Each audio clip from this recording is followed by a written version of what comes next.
ማለዳ የመጣ ስታነቃኝ። እንደምን አደራችሁ ክቡራትና ክቡራን የምፅዓቱ አዋጅ ነጋሪ አገልግሎት አድማጮቻችን፣ ሰላም ለእናንተ ይሁን። የማለዳ ቁርሳችንን አሁን ጀምረናል። አዘጋጅ እና አቅራቢ ፓስተር አለማየሁ ነሞ። መልካም ጊዜ ሆነላችሁ። ከሕይወት ምንጭ ውሃ ስታረካኝ። ጤና ይስጥልን፣ እንደምን አደራችሁ።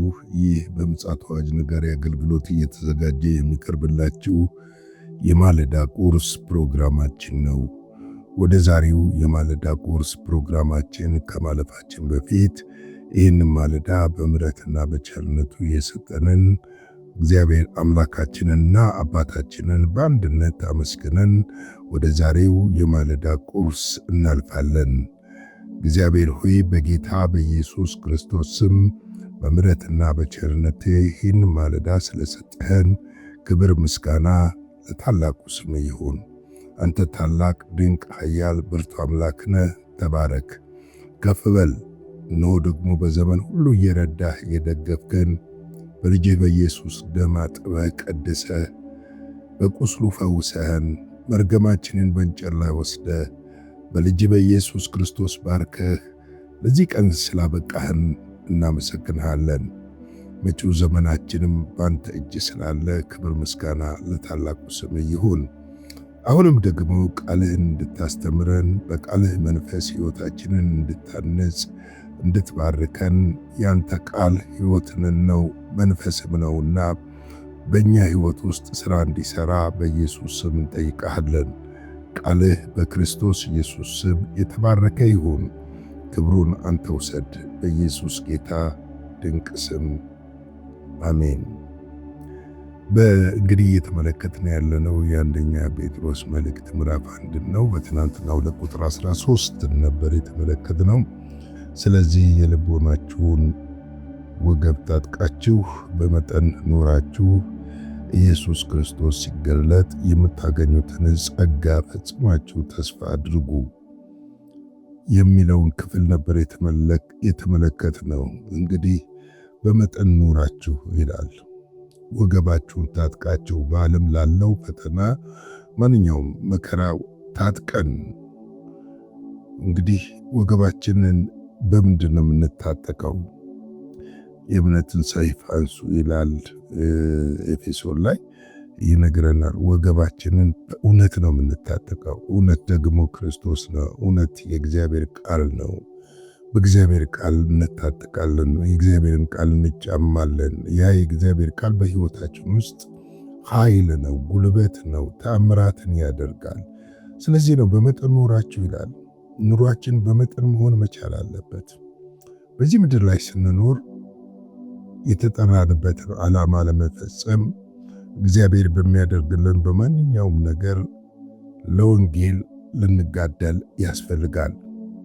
ስለዚህ ሕይወታችን፣ ኑሯችን፣ አስተሳሰባችን፣ ንግግራችን፣ አመለካከታችን ለሌሎች በረከት እንዲሆን መሆን አለበት።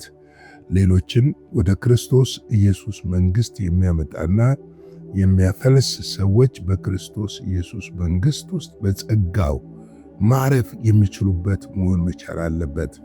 መሰናክል ልንሆን አይገባም። አይኑረን አይደለም እያልኩ ያለሁት። ብዙ ጊዜ በተሳሳተ እንዳትተረጉሙ። ሌግጀሪ የሆነ ነገር ለእኛ አያስፈልገንም፣ አይጠቅምንም። ምክንያቱም ሀገራችን ገና በሰሜን፣ በደቡብ፣ በምስራቅ፣ በምዕራብ ወንጌል ያልደረሰባቸው በጣም ብዙ ሺህ ስፍራዎች አሉ። ከኢትዮጵያ 130 ሚሊዮን ሕዝብ 30 ሚሊዮን ነው ክርስቲያን ሆነ ወይም ወንጌል ደረሰው የሚባለው። 100 ሚሊዮኑ ደግሞ ገና ወንጌል አልደረሰው። ይሄ 100 ሚሊዮን ሕዝብ ይጠብቀናል። ስለዚህ ነው በመጠን እየኖርን የክርስቶስ ኢየሱስን ወንጌል እየገለጥንና እየሰበክን ለሰዎች ሁሉ ብርሃን ወደሆነ ወደ እግዚአብሔር መንግሥት ይፈልሱ ዘንድ መስራት አለብን ብዬ አምናለሁ። እንግዲህ ዛሬ ወደምንካፈለው ክፍል ስናልፍ ቁጥር 14 ነው። እንደሚታዘዙ ልጆች ባለማወቃችሁ አስቀድሞ የኖራችሁበትን ምኞት አትከተሉ ይላል። አስቀድመን የኖርነው የት ነው? በዓለም ነው። በጨለማ ነው። የእግዚአብሔርን ፍቃድ ሳይሆን የራሳችንን ፍቃድ እያደረግን ለራሳችን ምኞትና ሐሳብ እየኖርን ነበረ። ስለዚህ ያንን እንድንከተል አይደለም እግዚአብሔር በክርስቶስ ኢየሱስ የጠራንና ነፃ ያወጣን። እንግዲህ አቅጣጫ ቀይረናል፣ መንገድ ቀይረናል። የኛ መንገድ የክርስቶስ መንገድ ነው፣ የዓለም መንገድ አይደለም። የዓለም መንገድ ሰዎች ፍቃዳቸውን፣ ሐሳባቸውን፣ ምኞታቸውን የሚኖሩበት ነው። ያንን መንገድ ትናንትና ስንኖረው ነበረ። ለምንድን ነው ከዛ ያወጣን ብለን ልንጠይቅ ያስፈልጋል። ከዛ ዓለም፣ ከዛ ከጥፋት፣ ከዛ ጨለማ ዓለም ያመጣን የሃይማኖት ስርዓት እንድንፈጥርና እንድንከተል ነው አይደለም። ሕይወት እንድንካፈልና ለተካፈልነው ሕይወትን እንድንኖርና ለትውልድ በረከት እንድንሆን ትውልድን ከጨለማ ወደ ብርሃን መጥራት እንድንችል እንደሆነ ልናውቅ ያስፈልጋል። እንግዲህ ኢየሱስ ክርስቶስ ለዚህ ነው እንደማይታዘዙ ልጆች ባለማወቃችሁ አስቀድሞ የኖራችሁበት። አስቀድመን የታዛዦች አልነበርንም። ለእግዚአብሔር የምንታዘዝ አልነበርንም። አመፀኞች ነበርን። እግዚአብሔርን የምናውቅ አልነበርንም። እግዚአብሔርን ብዙዎቻችን የምንወድም አልነበርም። ምናልባትም አንዳንዶች እንደኔ አሳዳጆች ልትሆኑ ትችሉ ይሆናል። ነገር ግን ዛሬ ማወቅ ያለብንና መረዳት ያለብን ጉዳይ በእግዚአብሔር መንግሥት ውስጥ ስንመላለስ የእግዚአብሔርን ሐሳብና ፍቃድ ስናደርግ ማድረግ ያለብንን ነገር በትክክለኛ ማወቅ አለብን። ቤት የቀየረ ሰው ወደ ቀድሞ ቤቱ አይመለስም። እኛ ቤት ቀይረናል። እኛ ሕይወት ቀይረናል። እኛ መንገድ ቀይረናል። እኛ ትናንት በጨለማ ነበር፣ ዛሬ በብርሃን አለን። ትናንት በኃጢአት ነበርን፣ ዛሬ በእግዚአብሔር የጽድቅ ጥላ ውስጥ አለን። ትናንት በአመፀኞች ነበርን፣ ዛሬ ግን አመፀኞች አይደለንም። እግዚአብሔር ልጁን ኢየሱስ ክርስቶስን እንድንመስል መርጦናል። ልጁን ኢየሱስ ክርስቶስን እንድንመስል ጠርቶናል። ስለዚህ የምንኖረው እንደዛ ነው። የምንኖረው በመታዘዝ መሆን አለበት። አሁን በመታዘዝ በመታመን ለእግዚአብሔር ሐሳብና ፍቃድ ራሳችንን በመስጠትና በማስገዛት መኖር አለብን ብዬ አስባለሁ። ስለዚህ የተቀጠርንበት ዓላማና በክርስቶስ ኢየሱስ የተጠራንበት ዓላማ ምን እንደሆነ ማወቅ መቻል አለብን። እግዚአብሔር አስቀድሞ በክርስቶስ ኢየሱስ የመረጠንና የፍቅር ልጆች እንድንሆን ነው።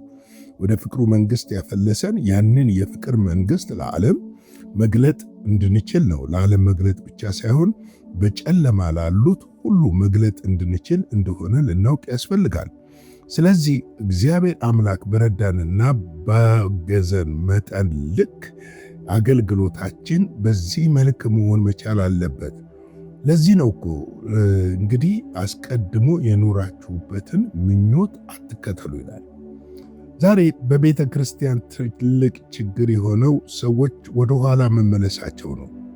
ትናንት ከጨለማ የወጡ ትናንት ለጽድቅ የሚቀኑ ሰዎች እግዚአብሔር በምድራዊ ነገር ወይም ደግሞ ትንሽ ነገር ሲባርካቸው ወደ የዓለምን ነገር ማማተራቸውና የዓለምን ነገር መፈለጋቸው ትንሽ ድነታቸው ላይ ራሱ እንድንጠራጠር እያደረገን የመጡ ሰዎች ብዙ አሉ። ምክንያቱም አንዳንዶች ዓለማውያን እንኳን የማያደርጉትን ሲያደርጉ እናያለን። ዓለማውያን እምነታቸው እንኳን የሚጸየፉትን ነገር በእኛ ቤት ሰዎች ሳይጸየፉትና ሲያደርጉት ወይም ደግሞ እንደ ትልቅ ጀብዱ ሲያወሩት መስማት እንዴት ያማል መሰላችሁ? ምክንያቱም እኛ እኮ የእግዚአብሔር ልጆች ነን። እኛ እኮ የክርስቶስን መልክ ልንገልጥ የተጠራን ነን። እኛ እኮ ኢየሱስ ክርስቶስን በምድር ላይ እንድናውጅ የተመረጥን የእግዚአብሔር ካህናቶች ነን። እንዴት ነው ወደ ኋላ ተመልሰን ካህን የሆነ ሰው ወደ ኋላ ተመልሶ ያንን የባርነት ዓለም ያ ትናንት የወጣንበትን ጨለማ ምግባርና ድርጊት የሚያደርገው? ለዚህ ራሳችንን ቆም ብለን ልንፈትሽ ያስፈልጋል። በነገራችን ላይ እኛ ሀገር ሰዎች ቆም ብለው ራሳቸውንም አይፈትሹም። በቤተ ክርስቲያን እንኳን የሚሰበኩትን መልእክቶች አሜን አሜን ከማለት ከማጨብጨብ እልል ከማለት ውጪ ሰባኪው የሰበከው ነገር ምንድነው ብሎ መዝኖ ፍሬ ነገሩን ወስዶ በፍሬ ነገሩ እግዚአብሔር የተናገረውን ነገር በዛ ላይ ጸልዮ በሕይወቱ ለመተግበር ወይም ደግሞ ሊኖርበት አያደርግም። ምልልሳችን ከሃይማኖተኝነት የዘለለ እንዳይሆን እፈራለሁ። ሃይማኖተኝነት ላይ ተጣብቀን እንዳንቀር እፈራለሁ። ምክንያቱም ኢየሱስ የትኛውንም ሃይማኖት አልሰጠንም፣ ሕይወት ነው የሰጠን። እኔ እውነት፣ መንገድ፣ ሕይወት ነኝ ነው ያለው። እኔ ሕይወት ልሰጣችሁ መጣሁ ነው ያለን። የነገረንን ያንን እውነት ነው አምነን ተቀብለን መኖር ያለብን። ስለዚህ ነው ይህን ነገር በደንብ ማወቅ አለብን ብዬ የማስበው። እኔ ጴጥሮስ 1 ምዕራፍ 1 ቁጥር 1 እስከ 2 ኢየሱስ ክርስቶስ ሐዋርያ ጴጥሮስ እግዚአብሔር አብ አስቀድሞ እንዳወቃችሁ በመንፈስ እንደሚቀድስ እሱ የታዘዙና በኢየሱስ ክርስቶስ ደም ይረጩ ዘንድ ለተመረጡ ይላል። እንግዲህ እኛ በኢየሱስ ክርስቶስ ደም ለምንድን የተረጨ ነው? እንድንነጻ ነው።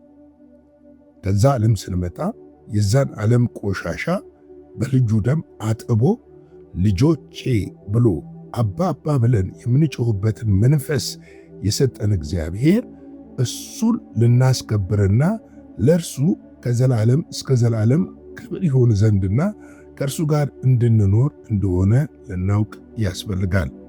አንደኛ ጴጥሮስ 1:22 ላይ ምን ይላል? ለእውነት እየታዘዛችሁ ግብዝነት ለሌለበት ለወንድማማች መዋደድ ነፍሳችሁን አንጽታችሁ እርስ በራሳችሁ ከልባችሁ አጥብቃችሁ ተዋደዱ ይለናል። ግብዝነት የሌለበት። ግብዝ ሂፖክራት ነው። ከፈሪሳውያን እርሾ ተጠበቁ ነው ያላቸው። ሉቃስ 12:1 ላይ ሄዳችሁ ስትመለከቱ እርሱ ምንድነው አላቸው? ግብዝነት ነው። ፈሪሳውያን ያልሆኑትን መሆን ይፈልጋሉ። ራሳቸውን ጻድቅ፣ ራሳቸውን ቅዱስ፣ ራሳቸውን ደግሞ የተለየ አድርገው ያስባሉ። ነገር ግን አልነበሩም፣ ሆነውም አያውቁም።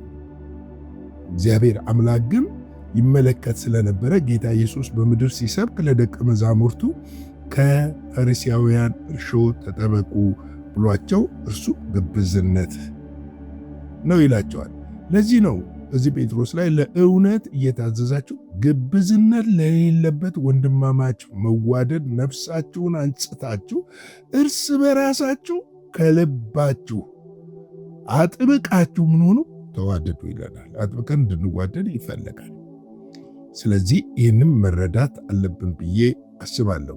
ሮሜ 12:2 ላይ ደግሞ እግዚአብሔር ፍቃድ እርሱም በጎና ደስ የሚያሰኝ ፍጹም የሚሆነውን ነገር ምን እንደሆነ ፈትናችሁ ታውቁ ዘንድ በልባችሁ መታደስ ተለወጡ እንጂ ይህንን ዓለም ምን አታድርጉ አትምሰሉ ይለናል።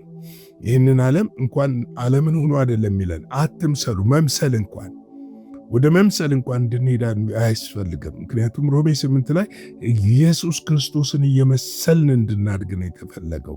እሱን እንድንመስል ነው የተጠራ ነው እና ያንን የተጠራንበትን እሱን የመምሰሉን ጉዳይ አጥብቀን እንድንይዝ ይፈልጋል። ኤፌሶን 4:18 ላይ እነሱ ባለማወቅ ጠንቅ በልባቸው ደንዳናነት ጠንቅ ልቦናቸው ጨለመ፣ ከእግዚአብሔር ሕይወት ራቁ ብሎ ይነግረናል። እንግዲህ ወደዛ ነገር እንድንመለስ የእግዚአብሔር ፍቃድ አይደለም። እንግዲህ የእግዚአብሔር ፍቃድ የኖራችሁበትን ምኞት አትከተሉ ይላል። ቀድሞ የኖርንበትን ምኞት እንድንከተል የእግዚአብሔር ፍቃድ አይደለም። እንግዲህ ወደ አዲስ ሕይወት ተሻግረናል፣ አዲስ ፍጥረት ሆነናል እያሉ ብዙዎች አዲስ ፍጥረት ግን አዲስን ነገር ያደርጋል፣ ሰማያዊውን ይገልጠዋል እንጂ የምድርን ነገር እያጋበሰ አዲስ ፍጥረት ነኝ አይገባኝም ለኔ።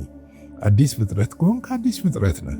አዲስ ፍጥረት የጽድቅ፣ የቅድስና፣ የተአማኒነት፣ የእውነት ምሳሌ እንጂ የሌብነት፣ የዘራፊነት፣ የማስመሰል ምሳሌ አይደለም።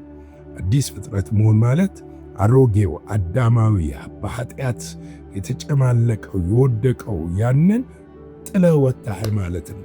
ስለዚህ ይህንን ካልኩ ለዛሬ ማለዳ አጭር ጸሎት እንጸልይና የዛሬን ማለዳ ፕሮግራማችንን እንጨርሳለን።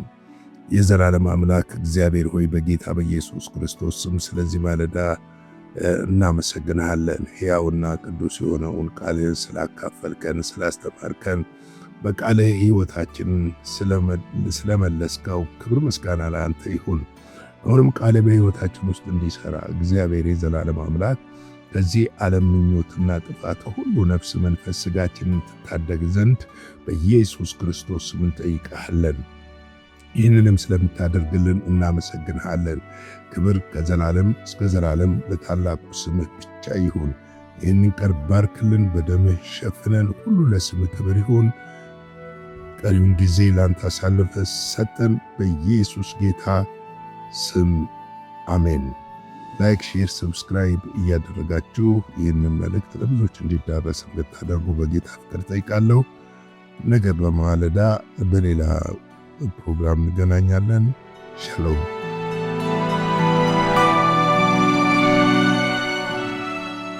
በነበረን የመልእክት ክፍለ ጊዜ እንደተባረካችሁ ተስፋ እናደርጋለን። በነገው ማለዳ በሌላ ዝግጅት እንገናኛለን። መልካም ቀን።